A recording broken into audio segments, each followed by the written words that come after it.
नमस्कार, जन टीवी उत्तराखंड में आप सभी का स्वागत है। मैं हूं आपके साथ सुनिधि शुक्ला। बुलेटिन की शुरुआत से पहले एक नजर हेडलाइंस पर। चंपावत में मॉर्निंग वॉक पर निकले सीएम पुष्कर सिंह धामी। विकास कार्यों को लेकर लिया आमजन का फीडबैक, युवाओं का भी किया उत्साहवर्धन।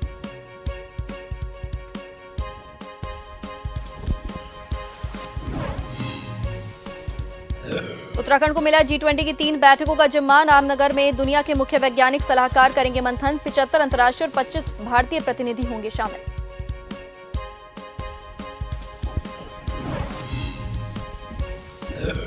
धामी सरकार के बजट में रोजगार पर फोकस। सीएम और वित्त मंत्री 25 फरवरी के बाद हितधारकों से करेंगे संवाद। 27 को मुख्यमंत्री करेंगे बजट की तैयारियों की समीक्षा।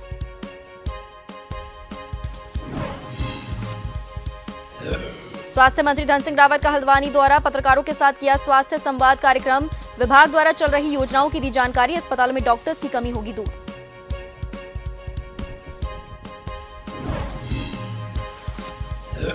उत्तराखंड भाजपा प्रदेश कार्यालय में बैठक। प्रदेश प्रभारी दुष्यंत कुमार, प्रदेश महेंद्र भट्ट और प्रकोष्ठ के पदाधिकारी हुए शामिल। दायित्व बंटवारे और लोकसभा चुनाव को लेकर चर्चा।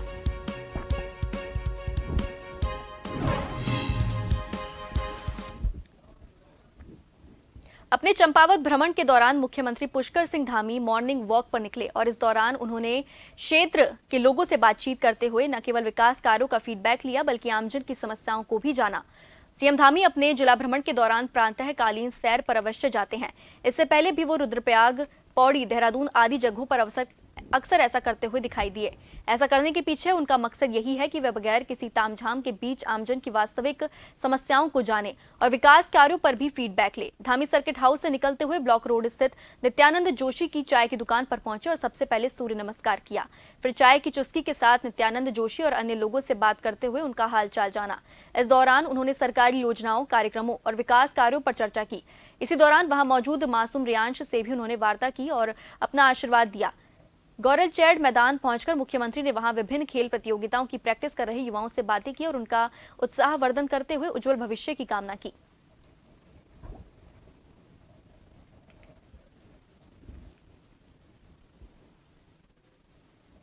सीएम पुष्कर सिंह धामी चंपावत दौरे पर रहे, जहां नकल विरोधी कानून लागू करने के लिए युवाओं ने सीएम को धन्यवाद देने के लिए आभार कार्यक्रम आयोजित किया।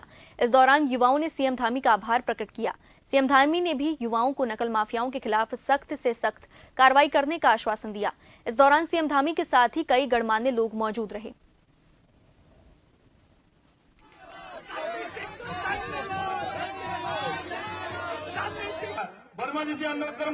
₹15 लाख और झुमाधुरी पहाड़ी हेतु 5 लाख की धनराशि से कार्य प्रारंभ किया गया है। गोरखनाथ मंदिर गेट से सौराई भनार मां रणकोटी मंदिर क्षेत्र के लिए सड़क हेतु प्रथम चरण की धनराशि 64 लाख की स्वीकृत की गई है।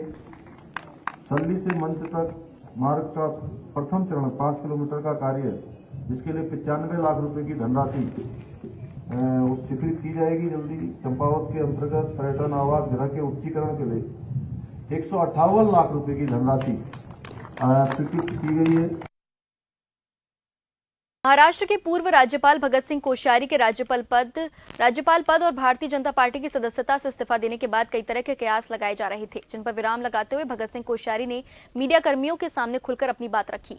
पूर्व राज्यपाल ने सभी संभावनाओं को दरकिनार करते हुए कहा कि वह सक्रिय राजनीति से 2 महीने पहले ही बहुत दूर हो चुके हैं और उन्हें किसी भी तरह के पद की लालसा नहीं।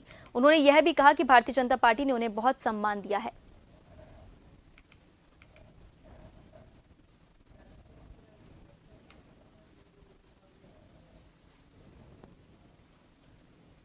मीडिया के सभी साथियों, आज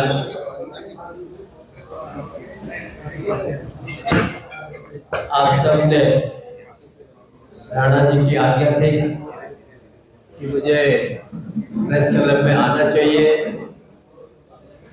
और अगर मुझे पहले से क्लब का सदस्य बना दिए होते तो मुझे और अच्छा लगता और आगे भी क्या पता।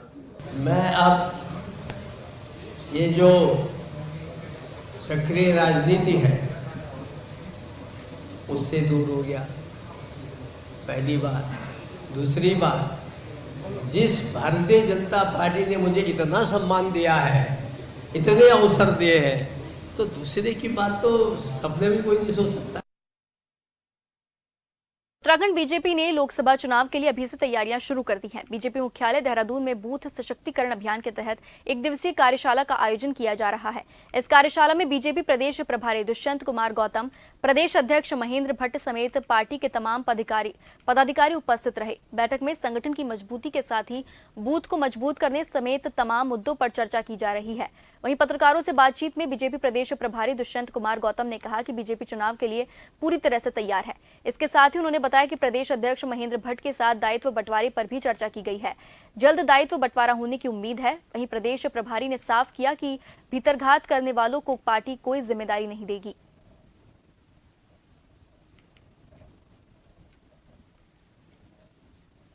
राजनीतिक दल होने के कारण पार्टी को मजबूत करना और पार्टी के राजनीतिक दल के नाते हमारी मुख्य इकाई जो है वो बूथ है। आपने देखा होगा ऊपर से लेकर नीचे तक आदेश होता है, पालन होकर बूथ पर ही होता है वो। इसलिए बूथ सशक्तिकरण के लिए अनेकों योजना राष्ट्रीय अध्यक्ष जी ने बनाई है और वो हमारे बूथ अध्यक्ष तक पहुँचे।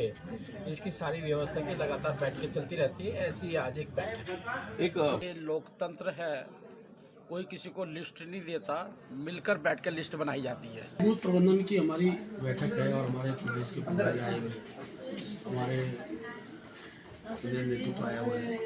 दोनों विषय हैं। मुख्य रूप से हमारा आगामी दिनों का बूथ के अंदर पार्टी को मजबूत करना है, हर बूथ पर पन्ना प्रमुख बनना, सारे विषय की चर्चा होगी। इसके साथ साथ महामहिम राष्ट्रपति जी का अभिभाषण है और अभिभाषण को हम शक्ति केंद्र पर ले जाएंगे क्योंकि केंद्र सरकार उपलब्धियाँ हैं। इसके साथ साथ एक कार्यक्रम हमारा राज्य सरकार उपलब्धियों के विषय को भी खबर रखें। दौरान पार्टी विरोधी काम करने वाले कार्यकर्ताओं की भाजपा ने लिस्ट तैयार कर ली है। ऐसे कार्यकर्ताओं पर भाजपा जल्द ही कार्यवाही करने की तैयारी में है। प्रदेश प्रभारी दुष्यंत गौतम ने यह बात कही। उनका कहना है कि भाजपा संगठन स्तर पर दायित्व को लेकर फाइनल तैयारी चल रही है और सभी के साथ बैठकर जल्द ही नाम फाइनल कर लिए जाएंगे। लेकिन ऐसे कार्यकर्ता जिन्होंने चुनाव के दौरान पार्टी विरोधी काम किया है उनको इस लिस्ट से दूर रखा जाए और उन पर कार्यवाही भी होगी। उन्होंने कहा कि पार्टी की अनुशासन समिति ने ऐसे कार्यकर्ताओं की लिस्ट तैयार कर ली है और जल्द ही ऐसे कार्यकर्ताओं पर कार्रवाई की जाएगी। ये लोकतंत्र है, कोई किसी को लिस्ट नहीं देता, मिलकर बैठकर लिस्ट बनाई जाती है। तो मिलकर बैठकर लिस्ट बनेगी। सभी अनेकों अनेक कार्यकर्ता जो वर्षों से पार्टी का योगदान कर रहे हैं, पार्टी को आगे बढ़ाने का काम कर रहे हैं, उस पर ध्यान दिया जाएगा। साथ साथ अभी जो चुनाव गए हैं इसमें किसी ने भी पार्टी विरोधी काम किया गया है उनको कोई भी स्थान नहीं दिया है। किच्छा विधानसभा में भाजपा की नगर इकाई द्वारा एक दिवसीय कार्य समिति का आयोजन किया गया, जिसका शुभारंभ भाजपा जिला प्रभारी पुष्कर काला और ललित मिगलानी से दीप प्रज्वलित कर कार्यक्रम का शुभारंभ किया। कार्य समिति समापन में बतौर मुख्य अतिथि पहुंचे कैबिनेट मंत्री सौरभ बहुगुणा और विशिष्ट अतिथि राजेश शुक्ला। भाजपा कार्यकर्ताओं ने फूल माला पहनाकर जोरदार स्वागत किया। कार्यक्रम को संबोधित करते हुए कैबिनेट मंत्री सौरभ बहुगुणा ने कहा कि प्रधानमंत्री नरेंद्र मोदी और मुख्यमंत्री पुष्कर सिंह धामी के नेतृत्व में प्रदेश में सरकार प्रतिदिन विकास के नए नए आयामों को स्थापित कर रही है। उन्होंने कहा कि जहां एक तरफ कानून लाकर नकल माफियाओं की दुकान बंद कर दी गई है, इसके साथ ही सरकार युवाओं के रोजगार को भी ध्यान में रखते हुए नई भर्तियां लेकर आ रही है, जिससे कि युवाओं को और अधिक अवसर मिल सके। मंडल के सभी कार्य समिति के सदस्यों को, हमारे नए जो हमारे अध्यक्ष, जो मोर्चों के अध्यक्ष बने, सबको बधाई देने पहुंचा था। मंडल कार्य समिति में हमारे पूर्व विधायक राजेश शुक्ला जी, हमारे मनमोहन सक्सेना जी मंडल जिनकी अध्यक्षता में ये कार्यक्रम हुआ है, उनको बधाई देता हूँ। कार्यकर्ताओं में बहुत जोश था, कार्यकर्ता काम करने के उत्सुक हैं। भारतीय जनता पार्टी की रीढ़ की हड्डी उनके कार्यकर्ता हैं। सिर्फ आज हम उनके बीच में यही कहने आए थे कि 24 का चुनाव है, हमारे नए लक्ष्य है, उसको जीतना है। भारी मतों से जीता है। पिछली बार नैनीताल लोकसभा सीट सबसे ज़्यादा मतों से जीती थी, 500 सीटों में, और उसी लक्ष्य को वापस दोहराना है। केंद्र सरकार ने एक बार फिर से उत्तराखंड के प्रति दरियादिली दिखाई है। केंद्र ने उत्तराखंड में अब 2 के स्थान पर G20 सम्मेलन की 3 बैठकों की मेजबानी सौंप दी है। इसकी पहली बैठक 26 से 28 मार्च को नैनीताल जिले के अंतर्गत रामनगर में होगी। इस बैठक में अमेरिका और जापान समेत विभिन्न देशों के मुख्य वैज्ञानिक सलाहकार हिस्सा लेंगे। शासन ने आयुक्त कुमाऊं और जिलाधिकारी नैनीताल और उधम सिंह नगर को पत्र लिखकर बैठक की तैयारियां करने के निर्देश दिए। बैठक में 75 अंतर्राष्ट्रीय प्रतिनिधि और देश के 25 प्रतिनिधियों के शामिल होने की उम्मीद है। अमेरिका और जापान से बैठक में भाग लेने के लिए पुष्टि कर दी गई है। वहीं उत्तराखंड को केंद्र सरकार ने पहले G20 सम्मेलन के अंतर्गत 2 बैठकों की मेजबानी सौंपी थी। ये बैठकें नरेंद्र नगर में 25 से 27 मई और फिर 26 से 28 जून के बीच की जिम्मेदारी दी गई थी। अब तीसरी बैठक भी जिम्मेदारी सीएम पुष्कर सिंह धामी के केंद्र से अनुरोध के बाद दी गई है।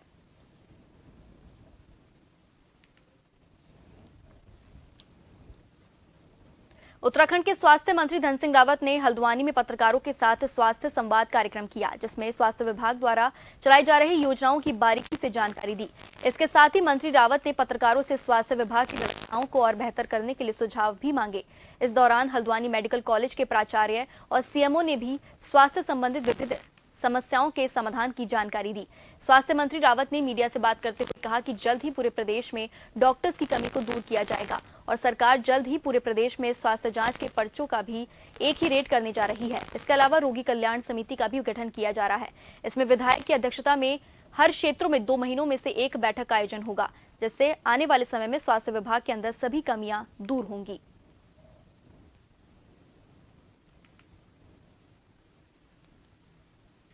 स्वास्थ्य के क्षेत्र में हमारे उत्तराखंड राज्य में काफ़ी इनोवेटिव काम चल रहा है, चाहे डॉक्टर्स के क्षेत्र में हो, चाहे नर्सों के हो, चाहे हमारे पैरामेडिकल स्टाफ हो, चाहे मेडिकल कॉलेज के हो, चाहे एम्स के बारे में हो। हम लोग रात दिन जो है ये करना चाह रहे हैं कि हम लोगों को अच्छी से अच्छी सेवाएं दें। आज हल्द्वानी में एक स्वास्थ्य संवाद कार्यक्रम प्रेस के साथ रखा गया है। यह हर जिलों में हम आयोजित कर रहे हैं और इसमें लगभग 57 सुझाव प्रेस के द्वारा हमारे विभाग को मिले हैं। कुछ समय पहले राज्य सरकार द्वारा सभी जिलों में पटवारियों को बाइक देने का निर्णय लिया गया था, ताकि पटवारियों को ज्यादा दिक्कतों का सामना न करना पड़े। और इसके लिए हीरो मोटर कॉर्प ने राजस्व विभाग को 320 मोटरसाइकिल की फ्री ऑफ कॉस्ट दी। वहीं 27 जनवरी को मुख्यमंत्री पुष्कर सिंह धामी ने सभी बाइक को हरी झंडी भी दिखाई और इन्हें रवाना कर दिया। अब 1 महीने का समय पूरा होने जा रहा है, जबकि विभाग के पास यह गाड़ियां 2 महीने पहले आ गई थी और अभी तक सभी बाइक को पटवारियों तक नहीं पहुंचाया गया है और राजस्व विभाग में ये बाइकें खड़ी खड़ी धूल खा रही हैं। आलम यह है कि कई बाइक खड़े खड़े खराब होने लगी है। हालांकि राजस्व विभाग के आयुक्त चंद्रेश यादव के अनुसार आधी बाइक पटवारियों को दी जा चुकी है और लगातार इनका वितरण भी किया जा रहा है।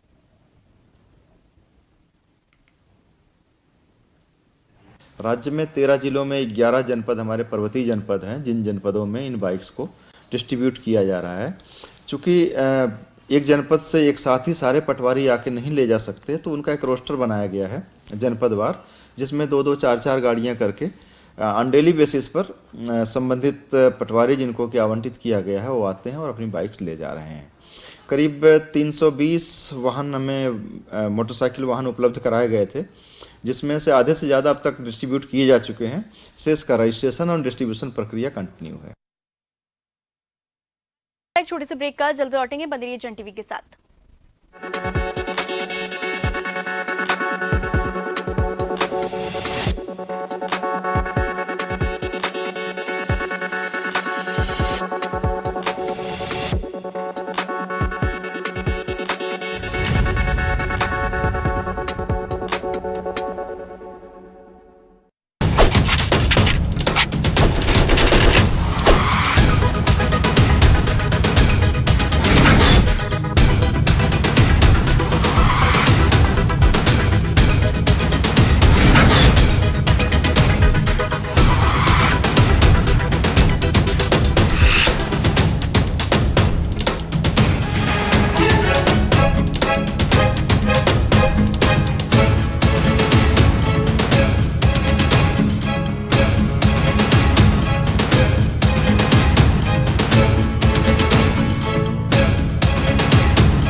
जो कभी बताती है सच तो कभी कराती है एहसास।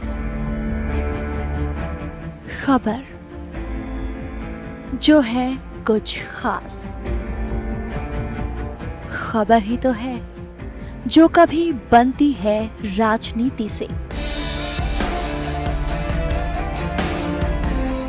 तो कभी व्यापार से, कभी आती है खेल से तो कभी मनोरंजन से, कभी खुशी से तो कभी गम से। हाँ, खबर ही तो है। खबर थमती नहीं और ना ही थमेंगे हम, क्योंकि हम हैं जन टीवी, जन जन की आवाज।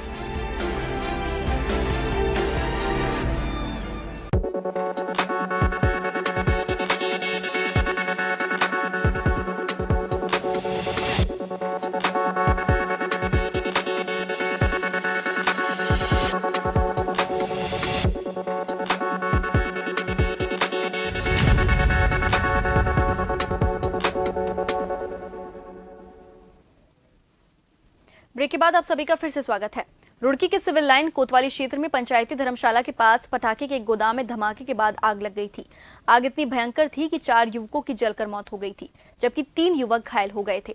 वहीं कांग्रेस के प्रदेश महासचिव सचिन गुप्ता मृतकों के घर पहुंचे और परिजनों से मुलाकात कर उन्हें मदद का आश्वासन दिया। उन्होंने कहा कि यह बहुत दुखद घटना है और वह पीड़ित परिवार के साथ हैं। उन्होंने कहा कि घटना को 4 दिन बीत चुके हैं, लेकिन अभी तक आरोपियों की गिरफ्तारी नहीं हो पाई, जिस कारण स्थानीय लोगों में आक्रोश देखने को मिल रहा है।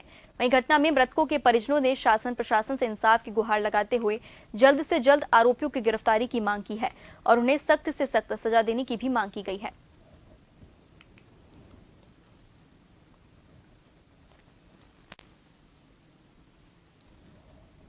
कहता हूँ कि मेरा बेटा को हत्या हुए 4 दिन हो चुके हैं और पुलिस ने अब तक के कोई कार्रवाई नहीं की है और उनके खिलाफ मुकदमा भी हो चुका है और एक भी अब तक के गिरफ्तार नहीं हुआ है। और ये चाहता हूँ कि उनमें से एक ना एक 2 जितने भी हैं वो सब गिरफ्तार हुए और मेरे बच्चों को मेरे इंसाफ मिले। लेकिन मैं तन्हा अकेले में रात को बैठ कर रोता हूँ। मुझे पता है या मेरे खुदा को पता है, मेरी सारी दुनिया सारी दौलत सब चली गई। देखिए, परिजन बहुत पीड़ा में है और परेशान है कि जिसका घर में से चिराग उड़ जाता है वो बहुत परेशान रहता है। उनका क्या करे, लेकिन प्रशासन द्वारा अभी तक की कोई कार्रवाई ढंग से नहीं की गई है, ना किसी को गिरफ्तार किया गया है।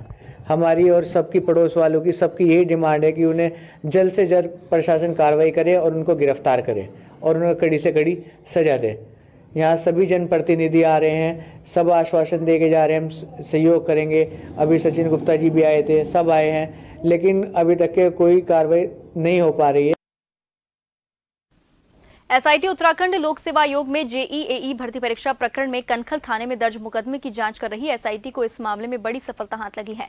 एसआईटी ने 50,000 के नामी आरोपी सहित 3 आरोपियों को गिरफ्तार किया है। आरोपी अनुराग पांडे के बैंक खाते एफडी से लगभग 13,41,000 रुपए फ्रीज किए गए हैं, जो आरोपी द्वारा अपने और अपनी बहन प्रियदर्शनी के नाम से बैंक में जमा करवाए गए थे। आरोपी द्वारा उदाहड़ी मंगलोर में किराए के मकान में अभ्यर्थियों को पेपर उपलब्ध कराकर मोटी रकम ली गई थी।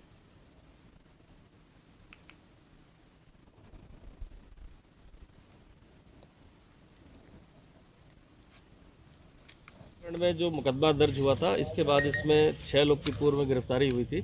इसमें 3 लोग अभी वांटेड चल रहे थे, जिसमें जो मेन इसकी कड़ी है, जिस पर इनाम भी घोषित हो रखा है, 50,000 का इनाम आईजी गढ़वाल महोदय द्वारा किया गया। उसमें एक अभियुक्त अनुराग पांडे जो मूल रूप से बलिया का निवासी और संजीव चतुर्वेदी का रिलेटिव भी है और उसकी गिरफ्तारी की गई है, उसमें 50,000 का इनाम था। उसके जो उसने अवैध धन इसे इस परीक्षाओं के माध्यम से मिला था, उसमें उसने कुछ अपने सिस्टर के अकाउंट में एफडी करके रखा हुआ था, कुछ पैसे जमा किए थे, जिसमें 13,41,000 का जो हिसाब अभी इसके अकाउंट से हमें मिल गया है।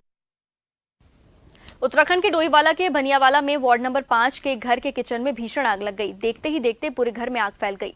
हादसे में एक बुजुर्ग महिला की मौत हो गई है। सूचना मिलते ही घटनास्थल पर दमकल की गाड़ी ने आग पर काबू पाया। पुलिस क्षेत्राधिकारी अनिल शर्मा के साथ डोईवाला कोतवाली के प्रभारी निरीक्षक राजेश शाह और तमाम पुलिसकर्मी भी मौके पर पहुंचे। देखिए, ऐसे आग लग गई घर में तो यहाँ पुलिस और फायर ब्रिगेड पहुंची है और इसमें एक वृद्धा है 62 वर्षीय सरला उनियाल, वाइफ ऑफ संतराम उनियाल। उनकी मृत्यु हो गई है दम घुटने से। वो बीमार थी और वहाँ पर घर में कोई था नहीं, तो इस वजह से वो उस कमरे में बंद रह गई। उनको ले जाकर अस्पताल ले आया गया, उनको मृत्यु घोषित किया गया है। तो पंचायतनामा भरवा के और जो आवश्यक कार्रवाई है वो की जा रही है।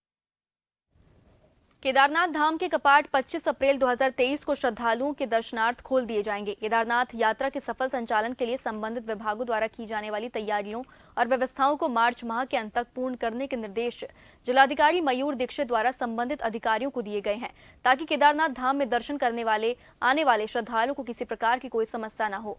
केदारनाथ पैदल मार्च से DDMA द्वारा बर्फ हटाने का कार्य त्वरित गति से किया जा रहा है। कुबेर ग्लेशियर से हथनी ग्लेशियर व भैरव ग्लेशियर यात्रा मार्ग तक बर्फ हटाने का कार्य किया जा चुका है।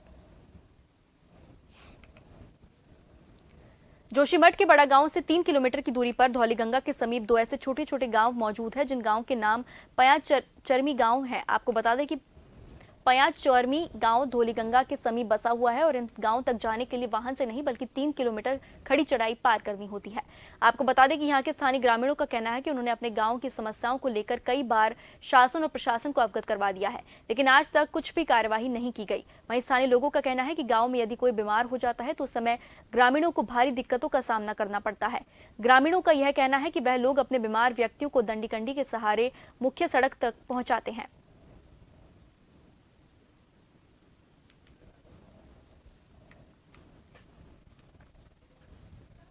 तुर्की में जिस तरह का भूकंप आया है उससे पूरी दुनिया दहशत में है। वहां पर कई हजार लोगों की मौत हो चुकी है। वहीं जब हम भारत में हिमालय क्षेत्र की बात करते हैं तो हिमालय क्षेत्र में पिछले कुछ दशकों में कई सारे भूकंप आ चुके हैं और खास तौर पर उत्तराखंड में छोटे बड़े भूकंप को मिला दिया जाए तो पिछले कुछ दशकों में इनकी संख्या लगातार बढ़ रही है। वहीं राष्ट्रीय भूभौतिक अनुसंधान संस्थान के वैज्ञानिक डॉक्टर एन पूर्णचंद राव ने कहा कि वह उत्तराखंड में एक बड़ा भूकंप आ सकता है और उनके इस बयान के बाद सारे सवाल खड़े हो रहे हैं। वहीं वाडिया इंस्टीट्यूट के पूर्व वैज्ञानिक डॉक्टर सुशील कुमार रुहेला ने कहा कि उत्तराखंड भूकंप के लिए जोन 4 और 5 में आता है। वैसे तो पूरी हिमालयन बेल्ट ही बहुत ज्यादा सेंसिटिव है और उत्तराखंड भी बहुत सेंसिटिव जोन में है। उत्तराखंड हिमालय राज्यों के सेस्मिक गैप में आता है। बावजूद इसके यह भविष्यवाणी नहीं की जा सकती कि उत्तराखंड में कोई बड़ा भूकंप आने वाला है।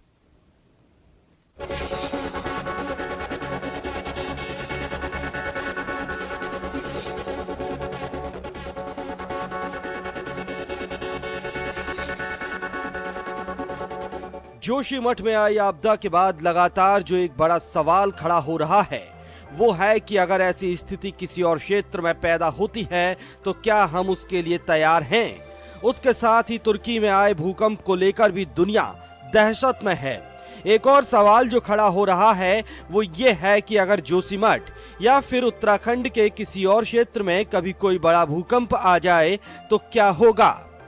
क्योंकि कई संस्थान लगातार भूकंप को लेकर रिसर्च कर रहे हैं और इसके लिए राष्ट्रीय भूभौतिकीय अनुसंधान संस्थान के भूकंप विज्ञान के मुख्य वैज्ञानिक डॉक्टर एन पूर्णचंद्र राव ने चेतावनी दी है। उन्होंने चेतावनी देते हुए कहा है कि तुर्की से भी बड़े भूकंप का खतरा उत्तराखंड पर मंडरा रहा है। वहीं उनकी इस बात को इसलिए भी गंभीरता से लिया जा रहा है क्योंकि पिछले कुछ दिनों में उत्तराखंड में 10 छोटे भूकंप आ चुके हैं। वहीं वाडिया इंस्टीट्यूट के पूर्व वैज्ञानिक डॉक्टर सुशील कुमार रुहेला ने कहा कि उत्तराखंड भूकंप के लिए जोन 4 और 5 में आता है। वैसे तो पूरी हिमालयन बेल्ट ही बहुत ज्यादा सेंसिटिव है और उत्तराखंड भी बहुत सेंसिटिव जोन में है। उत्तराखंड हिमालय राज्यों में सेस्मिक गैप में आता है। बावजूद इसके ये भविष्यवाणी नहीं की जा सकती कि उत्तराखंड में कोई बड़ा भूकंप आने वाला है। तो ये हाईएस्ट सेस्मिक जोन्स है, जोन 5 जो है, तो ऑलरेडी सेस्मिकली एक्टिव है उत्तराखंड। तो हमें जो बेसिकली जो इम्पोर्टेंट बात है वो ये नहीं कि कल को क्या होने वाला है। ऑलरेडी हम बहुत ही सेस्मिकली एक्टिव बेल्ट में बैठे हैं। वैसे तो पूरी हिमालयन बेल्ट ही सेस्मिकली एक्टिव है। अभी भूकंप की भविष्यवाणी पूरे विश्व में कहीं भी संभव नहीं हुई है। प्रयास जारी हैं साइंटिस्ट के। वाडिया इंस्टीट्यूट भी ने भी गुत्तु में एक मल्टी पैरामीट्रिक जो फिजिकल ऑब्जर्वेटरी लगा रखी है, तो उसमें वो बहुत सारे फिजिकल चेंजेस जो होते हैं अर्थ में वो सारे मेजर करते हैं। उन्होंने एब्सोल्यूट ग्रेविटी मीटर और रेजिस्टिविटी मीटर, बहुत सारे इंस्ट्रूमेंट वहाँ पर साइस्मिक वेव स्पीड को मेजर करते हैं, वीपी और वीएस, उसमें क्या चेंजेस आ रहे हैं, तो उसके बेस पर शायद कुछ पॉसिबल हो पाएगा भविष्य में।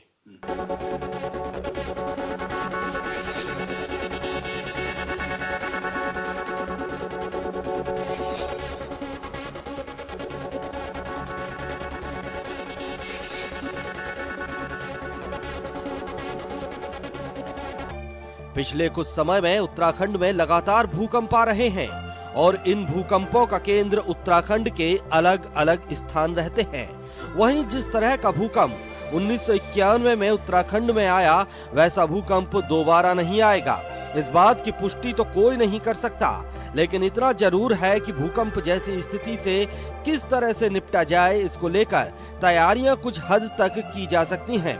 वहीं जब हम भूकंप की बात करते हैं तो पिछले कुछ समय में उत्तराखंड में जो भूकंप आए हैं वो 4 से लेकर 5 रिक्टर स्केल पर ही दर्ज किया गए हैं। वाडिया इंस्टीट्यूट जो लगातार हिमालय क्षेत्र में हो रही गतिविधियों पर अपनी नजर बनाए रखता है, खास तौर पर उत्तराखंड के हिमालय क्षेत्रों पर, वहां के डायरेक्टर कलाचंद साई की माने तो उत्तराखंड में या फिर किसी भी जगह में अगर छोटे भूकंप आते हैं जिनका रिक्टर स्केल 5 से नीचे रहता है तो वो एक तरह से सही है।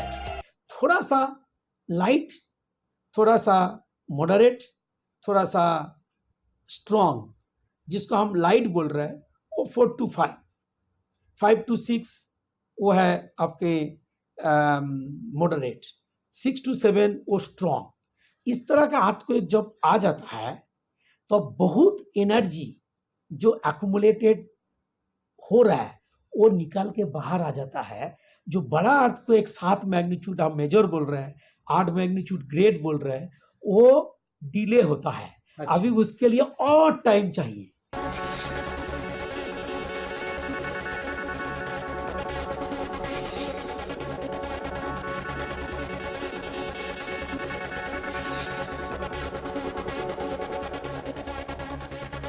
वाडिया इंस्टीट्यूट के निदेशक कलाचंद साई की माने तो छोटे भूकंप आने से ये नहीं कहा जा सकता है कि बड़े भूकंप आएंगे ही नहीं, लेकिन इतना जरूर है कि बड़े भूकंप